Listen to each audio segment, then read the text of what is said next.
We are a team. As storytellers and dreamers, there is always magic to discover. Once upon a time, a Las Vegas showgirl and a comedian magician figured out that even with different perspectives, our adventures and experiences together are really just one big caper. Welcome back to One Big Caper. I'm Athena, and this is my partner Felix.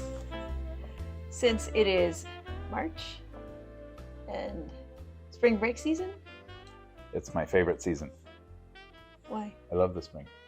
Oh, that's right. Yeah. Don't roll your eyes at that. I love the spring. It's great. It's a great It's way because I'm not a fan of winter. Right.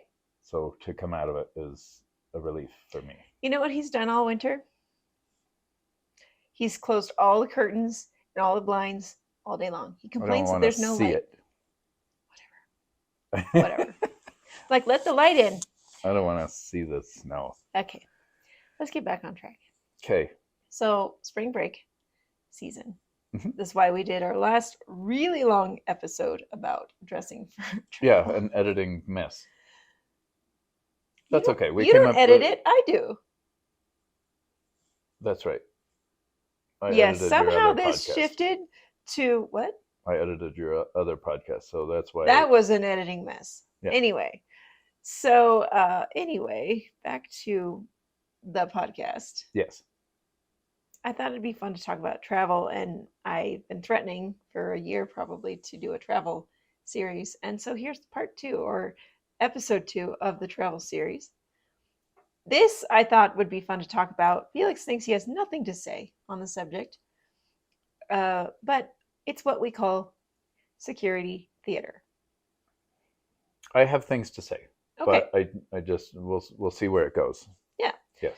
So I didn't fly much before 2001. A few times I went to Russia by myself. I was 16. You know, my parents walked me to my gate, and I got to say goodbye. And then they were there at the gate when I arrived, and it wasn't because I wasn't a minor, because everyone else was doing the same. What else? I flew around the country to a few places to go do auditions for ballet companies. It was the same thing. Everyone could come to the gate and leave the gate. Mm-hmm. And then when I went to Luxembourg for a ballet competition when I was 19, I think. So it was like 1999. Okay. That was like the last major like trip I took. But Mm-hmm. Then I was living in Vegas, so I was traveling back and forth during the holidays. So, but something big happened in 2001. Horrible tragedy, and the TSA was formed. Mm-hmm. Yep. Up until that point, and this is how terrorists were able to pull it off. 2 of them came from Portland, Maine. But they were allowed on the airplane. They beeped, so there were still metal detectors before 2001, but they beeped at the time. However, while they didn't, there's no record that security had discovered any weapons on those people. It was lawful to carry up to a 4-inch long knife, and so if they had discovered that on these people, it would have just been handed back to them anyway. Whoa. Yeah. Scary. Well, And, I thought there was box cutters or something. Same thing. That's less than 4 inches. It would have just been handed back to them. Yeah. Yeah. So that's why everything changed. Security changed, and the TSA was created. Mm-hmm. There are arguments that the TSA has not foiled any terrorist attempts. That can be argued either way. Mm-hmm. But a lot of the reason that I believe that they probably have foiled terrorist acts is because of the theater of security. It's show business. It's show business to help people feel safe. And it is also show business to discourage people from trying to pull us down. Right. Well, and that's that. Thanks for listening.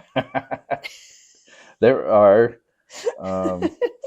There are roles within TSA that fascinate me because they're right up my alley. One such role would be the BDO. I haven't met a BDO yet. BDO is a behavior detection officer. Mhm. And essentially they are looking for somebody who's acting sketchy or behaving in such a way that merits a little bit of an investigation. Mhm. One of the fascinating, there's a whole television show about this, and it's mostly about detecting drug smuggling, human trafficking, those kinds of things. But in one of the busiest airports in the world, in Madrid, they have officers who, most of them are trained as BDO.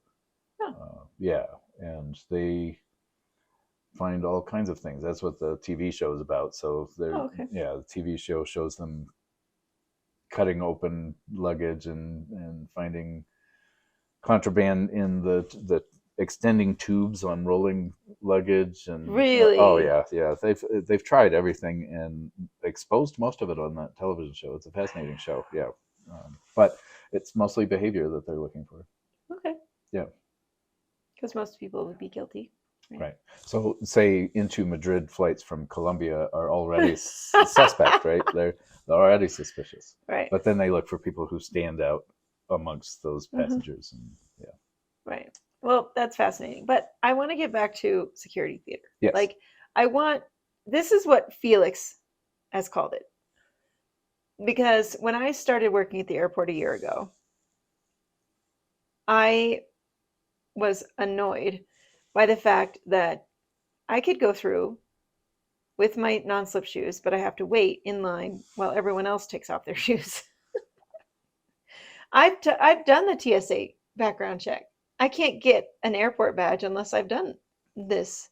That, I've done the training, I've done all the things, and you have to do it every year.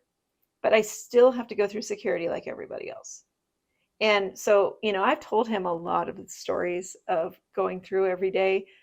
They have random checks, they call them randoms. And the metal detector that I go through, I don't have to go through the one that goes whoo, whoo, whatever that one is. And there's another new one where you just stand there like this and it like scans you somehow. I don't have to go through those, just the metal detectors. But I have stories. I have lots of stories because every day I have to go through, even though I've already passed the background check that they do for airport employees. So you're actually pretty safe once you get through that. You're actually pretty safe at the airport. Like, no one's going to take your kid and get on a plane. It's just not going to happen. Generally, if part of your luggage, not your luggage, but your carry-ons or your purse or anything disappears, it's because you left it somewhere and TSA is like, yep, that's suspicious. And they put it in the cave where things disappear. I don't even know what happens to those things that They auction stuff off. you think? Yeah. You can, as an example, you can buy knives by the pound because it's all the stuff that they confiscate from travelers. It goes in a bucket. Oh, and but then- that's at security. Yeah. I'm talking about if you leave your luggage, they're always over the intercom. Do not leave your luggage unattended. Yes, It will be confiscated. anything confiscated goes Oh. in and they Okay. dump it into, and it gets auctioned. Wow. Yeah. But anyway, so I've told him a lot of these stories, and I don't know. He coined this term. He calls it security theater. And I did not coin the term. You didn't? No, I can't take Oh. credit for that. No. Okay. But it suits it. It fits. So explain. Well, that comes from observations, psychologists rather, observing the benefits of TSA, for example. How does this work? How is it functioning? How is it helping? How is it not? And those analyses just come down to the fact that it's really theater above all else. It's theater. Okay. Well, they could be a lot nicer. That's what I think. Right. You could have a fake booth that does the scanning or whatever. People don't know. It serves a lot of the same purpose. We've talked about this many times where if you go to, say, a therapist's office, or for that matter, a Reiki practitioner, you will see degrees on the wall. Right. Because that is designed to put you in the mindset this person knows what they're doing. I think they have to legally display them. It depends, but a lot of it is also theater. It's also psychology. Okay. Yeah. All right. So the dude that you found out about in, was it Texas, I think, that was practicing medicine, and he wasn't a real doctor. Florida. Oh gosh, Florida. yeah. He was a kid. He was a fake child. He wasn't even old enough to have gone through the schooling. gone through the schooling, and he had a medical practice. So you think he has the fake degrees, like what's his name? The Catch Me If You Can, Abagnale. Oh, Frank Abagnale. He was in many ways worse. He would make his fake degrees. He did have, yeah. He also had MD after his name on the door, which is unlawful. Right. And they ended up busting this kid by sending in a female officer, and she was posing as a patient, and he got right up to the point that he was going to do a full physical examination, and that's when he got arrested. Wow. He'd been arrested several times before that and still kept doing it. And served time. Convinced an investor to build a building, and he had a practice within this building. It was a medical facility, and he had his own office. Who are these people? Like, this is why I think security theater works, because people are They don't gullible. ask questions. We don't ask questions. People don't ask questions, and it's okay. I say this in my shows. I've even said this before on this podcast. It's okay to ask questions. Mm-hmm. Yeah. But security theater also has this militant vibe about it, and we're kind of trained to not ask questions when it comes to...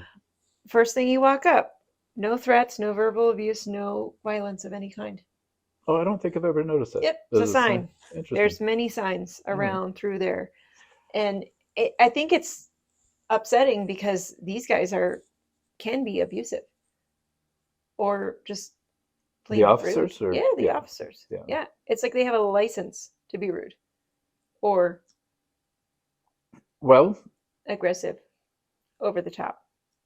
And that's upsetting. Like one of my friends, my coworkers, she was physically violated during a pat down. Like there's no reason that the officer's hands should have gone inside her bra. And then another person that we both know that used to work at the airport said that one time they went in his boxers. Really? Yeah. Wow. These are employees. We're not going to go to the airport and do bad things. Like we've done the background check. We have taken the training, the security training and everything. And they're still treating even employees like that. Yeah. So I can't even imagine random people. That's happening to them too. It's got to be. Or the security guards are just jerks. And that's certainly objectionable. There are a couple things come to mind. One is that we have certainly learned in the last 200 years that a badge does something to some people. Yes. That it causes them to behave differently or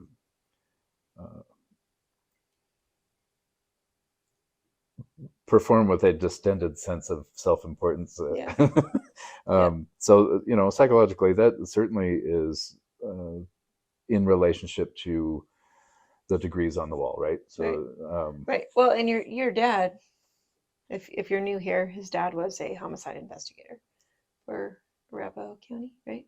Yes. Yeah. So do you think your dad ever experienced that? No. Generationally, my generation, I would say that it causes the Barney Fife syndrome for some people, to be issued a badge and a gun. Who's Barney Fife? Yeah, see, it's a generational thing.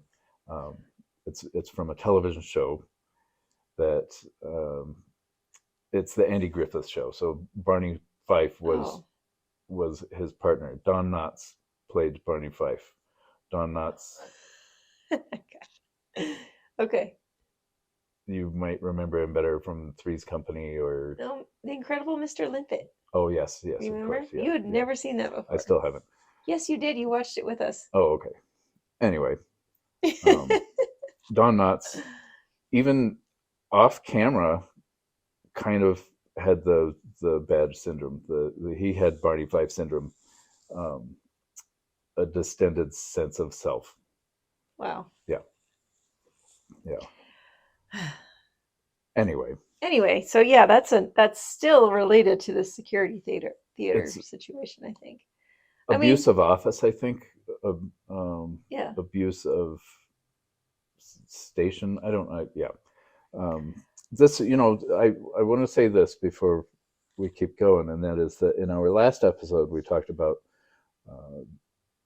dress and how we're treated, and I will tell you that the way I dress when I travel also probably gets me a little easier pass through security. Probably. Yeah, I would say that's probably true. I just try to keep smiling and just keep a positive attitude, and generally I get well treated. Mm-hmm. But I have had a few times where they were mean and angry and rude, but I think that's just their disposition. They're just angry or angry people. They're just unhappy and angry, probably. So one thing I do know is that it is a known fact that a TSA officer is a path to other law enforcement, which is like FBI, like CIA, any of those. They start at TSA, which is hilarious to me because I don't know that I want those kinds of people. I've had run-ins with TSA officers as a rideshare driver that were very uncomfortable. And I'm just like, really, dude? Really? Yeah. Interesting. Yeah. Just mean. Yeah. So it is that, like. Was it a personality type that's attracted to a job like that? Possibly. They want power. Maybe they felt powerless in their lives and they want to feel that. And so they go into a field. Like, I think my nephew at one point wanted to be a police officer. But I considered going into law enforcement. In fact, I have very recently been asked to reconsider. What? Yeah.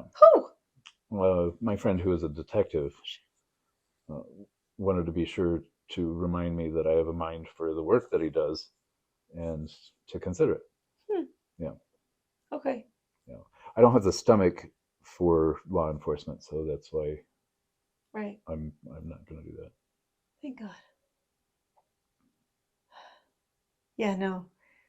I'm doing some other things that are chasing bad guys, but I don't want to.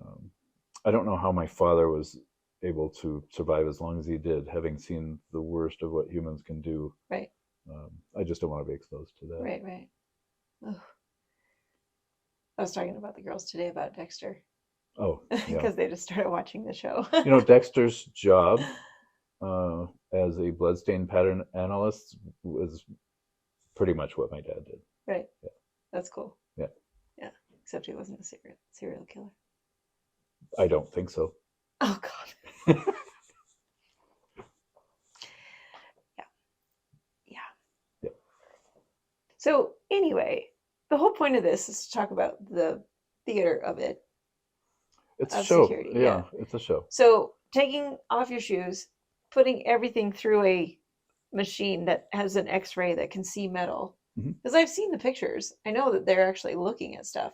Oh, I've seen my stuff, yeah. It's sometimes slower than others. Some days they're really looking, and some days they're not. I've been stopped for having this much water in my water bottle before that I've, forgot to empty out before I walked through. Of all the things that I carry as a performer, of the magical arts, I carry a lot of weird stuff. Yeah. It's only my microphone that bugs them every time. It's my Oh, because it has wires and yeah. it looks like a bomb or whatever, It's probably. my microphone that upsets them. I can carry all kinds of weird stuff, but the mic they don't like. What? What? When did I travel? Maybe it was when we went to Austin and I brought my bow crown. Probably Austin. Yeah. So I have a large collection of showgirl costumes, as some of you might know. And one of them is metal chain dreadlocks covered in rhinestones. Like it's bow derrick, they used to call it in Jubilee. Is this one crown that is a star and then has all of these gorgeous rhinestone and chain dreadlocks. And so I took that in my carry-on because I was not putting that in my luggage. And so we were stopped. And of course, because it's a mass of metal, they wanted to look at it. So I pulled it out for them and they looked at it and then put it back. They didn't have any questions. They said, it's just a lot of metal. I've had the same thing happen to me with my change purse, my coins. If it's too much metal, they're going to stop you.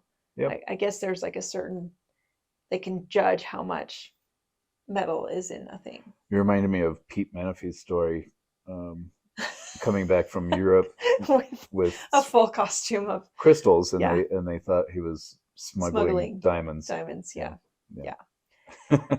And that was in the late 70s, early 80s when that happened. So that was like probably 1980 before any of this stuff. So that's funny. But he had to go through customs. Right. Yeah. But yeah, I mean, I don't feel safer. I don't think I feel safe. Maybe I do, thinking that they're going to stop people with metal, with knives and guns, but I'm sure people could like 3D print a gun out of plastic. You know what I mean? Like the plans are out there. I don't, in general, I don't feel unsafe. I'm just not that kind of person, and I don't think it's naivety, but maybe I just don't. As in general, I just don't feel unsafe, and maybe that's why I'm going to live longer, because I'm too stupid to get killed.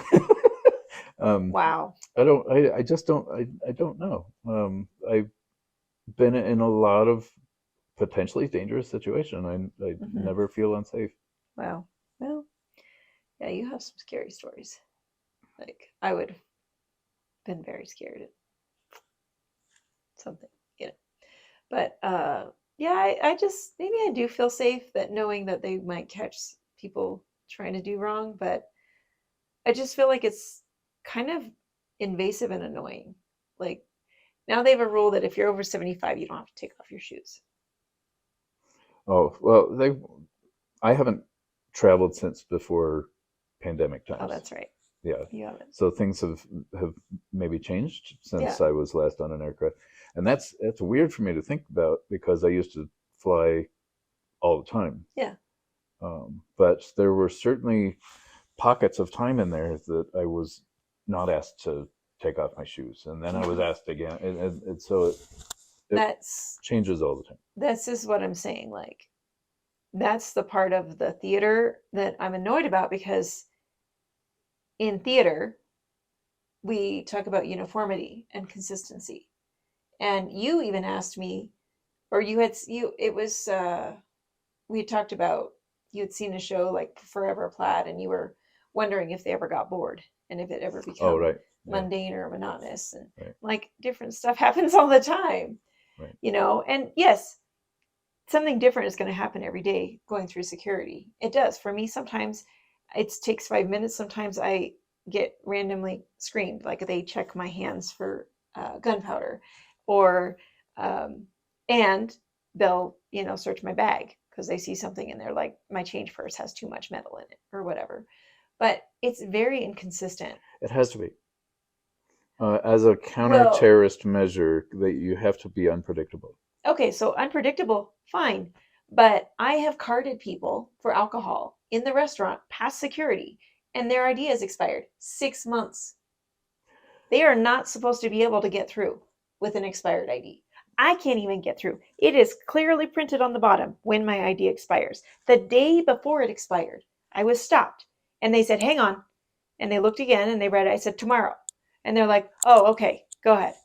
They wouldn't let me through. They were almost not going to let me through because it was one day expired. They thought it was one day expired or expired that day, whatever. So that's what I'm talking about, inconsistencies. Like, we know they're checking the IDs to make sure that it is you who's traveling and the name matches the ticket. But you have to have a valid form of ID to get through security. Like, that's a known fact, right? So that's what bothers me about the whole theater of it, is that some of the TSA people are very inconsistent and they don't check things that they're supposed to. They're getting lazy. Yeah, they get lazy. Yeah. Like, I think it's about once every 2 to 3 weeks, I get someone whose ID is expired. And I look at them when I say, this is expired. And they go, what? They look at me like I'm crazy. And I say, how'd you get through security? Because they're supposed to check the dates. They check my date on my badge, you know? So that's one of the biggest problems I have, is like how inconsistent it is. And I've even made jokes about how, we get people asking for serrated knives to cut their salads, which I don't know why you would need a serrated knife to cut a salad, honestly, but they ask. And I say, we're past security. We are not allowed to have serrated knives for our guests, which I'm confused about because we have Elway's Steakhouse across the way, and I don't know if they have steak knives. Maybe they're special TSA approved steak knife. I don't know, which is possible. I mean, they charge $80. The cheapest thing on the menu is $80 steak. So, I make jokes that we can't have the corkscrew outside of the bar, or the restaurant gets fined because it's a security violation. I have a TSA approved corkscrew. Right. Okay. So this is what I've been told by my manager, is that the corkscrews are not supposed to leave the bar. I took the corkscrew once and everyone freaked out. It was given to me by one of the bartenders. I didn't take it. They were like, here, go open the bottle at the table. No, they're supposed to open the bottles for us. Interesting. And so I joke sometimes, like, sorry, this is very casual. They just opened it. Here we go. And I pour it. We're not allowed to have corkscrews outside of the bar. And they go, I travel with mine all the time. Yeah, I have one. Yeah, but it's TSA approved. It says so on it. Yeah. Okay. Yeah. Although I guess you could print that on anything, right? Yeah, just the same way that you can have a dog harness that says service animal. Oh, should we do an episode on We should service animals? Well, we could make it part of our travel series. That's a way to divide a room, I can tell you. I know. Bringing up the whole service animal. Yeah. Yeah, let's maybe not. Yeah. I don't know. Anyway, so that's just the biggest problem I have, is inconsistencies. Like there's the rule: if you're under 6 and over 75, you don't have to take off your shoes. Somewhat. I don't know. McCarran in Vegas is not very easy to. It's different now. Yeah. Like when I went this last time, my jacket got eaten by the new machine. Yeah, it took an extra 10 minutes to get through because they have this new machine, and I'm not sure what's going on in the machine, but you have to weigh everything down. They have this brick. It's like this thick, and it looks like a fake book, and you have to weigh your stuff down in the bin. So I'm not sure what's happening in the machine, but my jacket wasn't weighed down, and I had to wait 10 minutes, and there were all these black splotches all over it. So I don't know if it's like whirling or what is happening. I'll bet it's bursts of air, and the air is tested for explosives or something. Oh, okay. Yeah. So we got one of the lanes at TSA now has that special machine. Yeah. It's a different tub. It's like this tall. It's longer and wider. Yeah, I'll bet it's a machine that breathes the air. Okay. And looks I'm gunpowder. Talk about security, right? And then you have to there's little slots they make you stand in, and if a slot opens up, then you can put I'm not sure how it works, but it's they're like these little dividers, and then you put your your thing in there and it goes. I don't know how it. I haven't gone through as a employee Mhm. because I just think it'd probably take longer. And that's the other machine. It looks like a wall, and you stand there like this. It's not the one that goes. Whoa, whoa. It's not that one. I love all your sound effects. Yeah, you like. Yeah. I have a lot of arm things today. I probably keep hitting my. But yeah, I think it's a little much. Just The inconsistency is part of the theater, okay. and it's part of what is designed to be a deterrent for misbehavior. Okay. Yeah, so I that you mean- can't predict what security is going to be like and take measures to sneak through.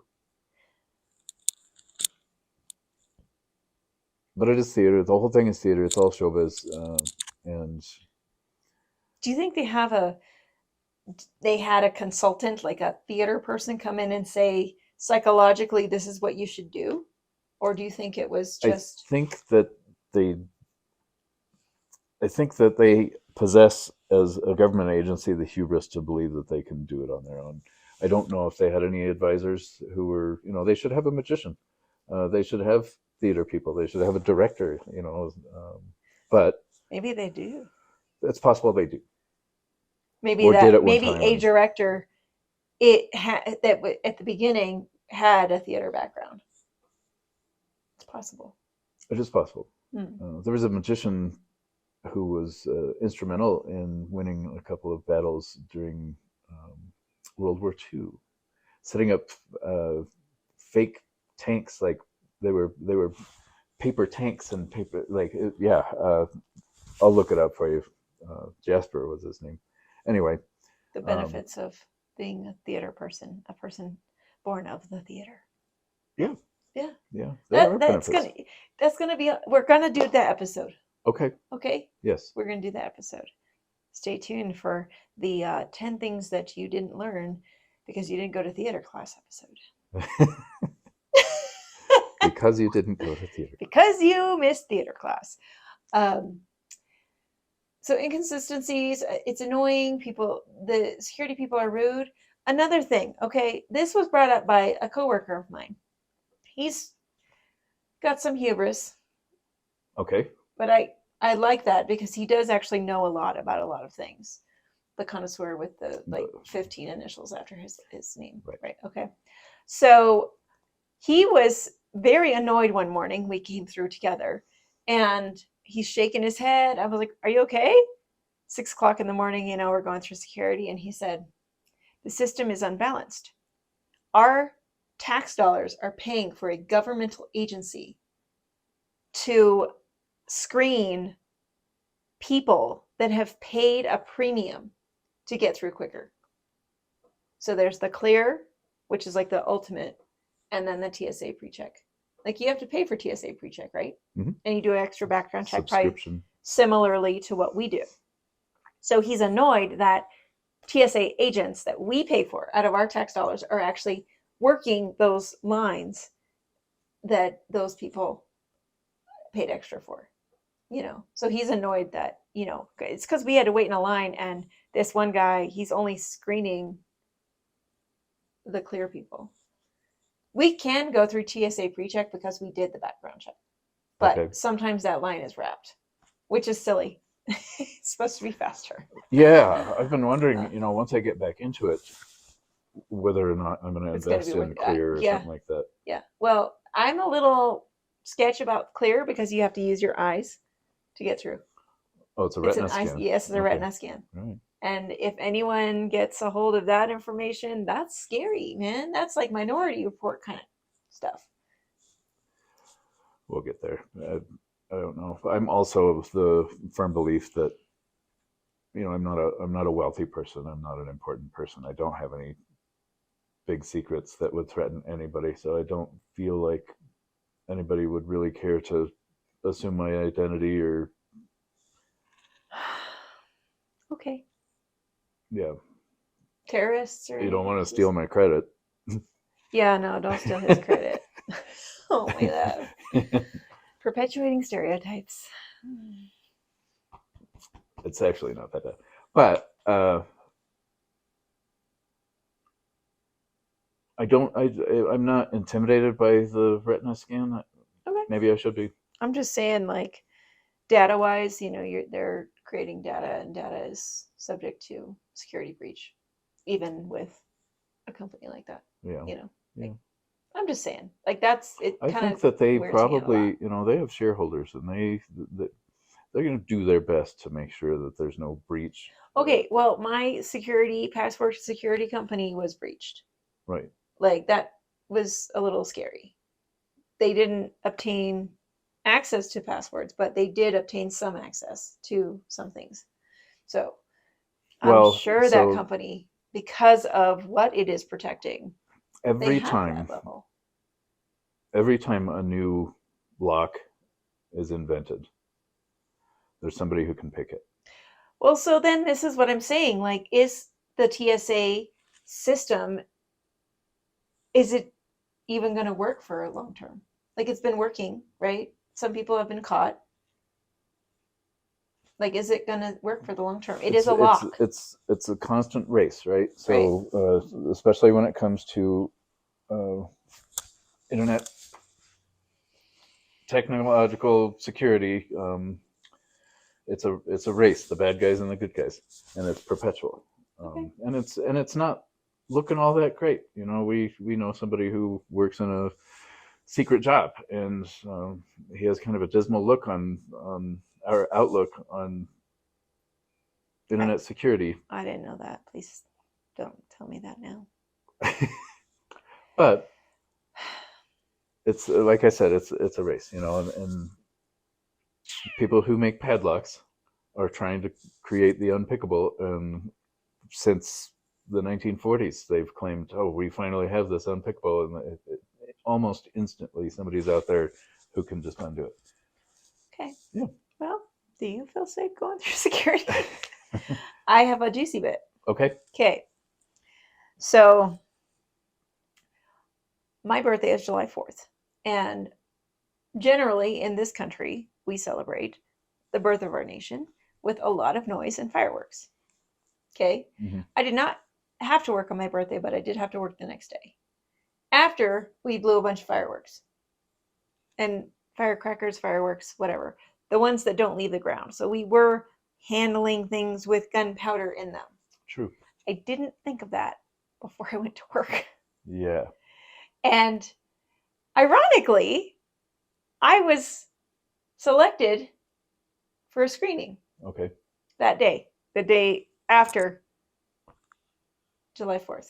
Right. And luckily, I didn't have it on my hands because I guess I had showered since handling them. I don't know if that can take it off fully. But I did say to the security guard, I said, do you guys turn that down, the random thing, so that you don't have to screen so many people for gunpowder, or do you turn it up around this time of year? And he said, we do something about it. Like, he wouldn't say exactly. He can't, Yeah. right? And I probably shouldn't be talking about it. But that happened to me, and I came out okay. Sometimes they do your shoes. They choose. That person gets to choose at random in their head. Is it going to be their shoes? Is it going to be their hands for gunpowder?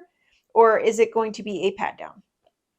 I don't know. I haven't had a pat down in a while. It's been a minute. So I'll probably get one tomorrow. Or whatever, the next time I go to work. But yeah, I mean, I think that they also take into account like holidays like that, because a lot more people handle gunpowder around that time of year in this country. That's a good point. Yeah, so that's something to think about, but it did happen to me. Here's another juicy bit. I got double screened on Halloween. Oh. Because I Disney bounded.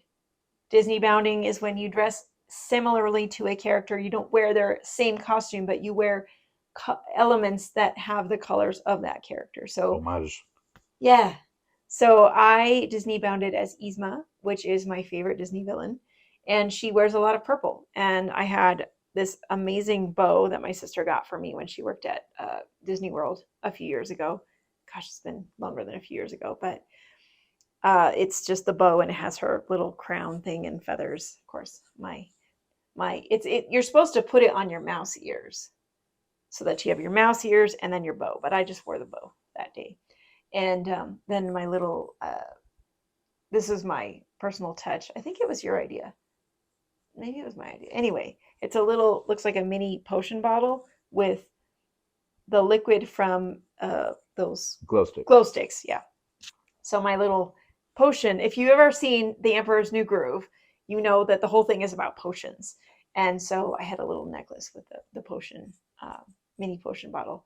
And then, I don't know, my hair was a little bouffant that day, and I got screened. So they checked my bag, and then they did a random thing, a gunpowder screening. And I just had to roll my eyes because I work there. But I think I think it was a behavioral person. And possibly, although it was random. It seems silly to me that they would pick you out, because why would the bad guy dress up in a costume and really stick out? Well, right. So we're talking about the behavioral dude, right? This is what's weird. Okay, so the random is selected by when you go through the metal detector. That it just beeps randomly, and then you stand aside, and then they tell you to go to which officer. And so I wonder if there's an eye in the sky, and it's not actually. It is checking for metal, but I think that the randos, I don't think it's an electronic thing. Like, I don't think that it's just like a counter that is in the machine. Maybe it is.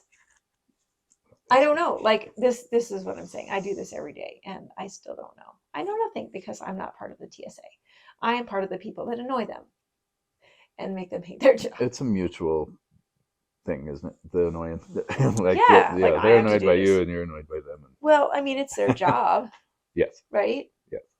That's a whole other podcast. It's their job. This is your job. You should just do it.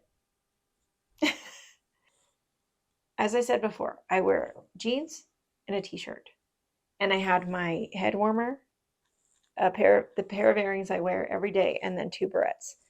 And I walked through with my shoes. I went through 3 times. It beeped twice. And they said, "You don't have any metal on you? Where's your phone?" I said, "It's in my bag." It was beeping for no reason. Like, I had, unless it was turned up, I had aluminum. It's like an aluminum hoop. And I guess those barrettes might be made out of steel, but it's the bendable kind. Really little amount of metal. Didn't have a belt. Nothing on my person that could have been metal. It was weird. Because I thought it was a random beep, but it wasn't. It was a metal. So they made me go through, and I came through the 3rd time, and I didn't beep. After I'd said, "I have no metal on me." And they were like, "That was weird."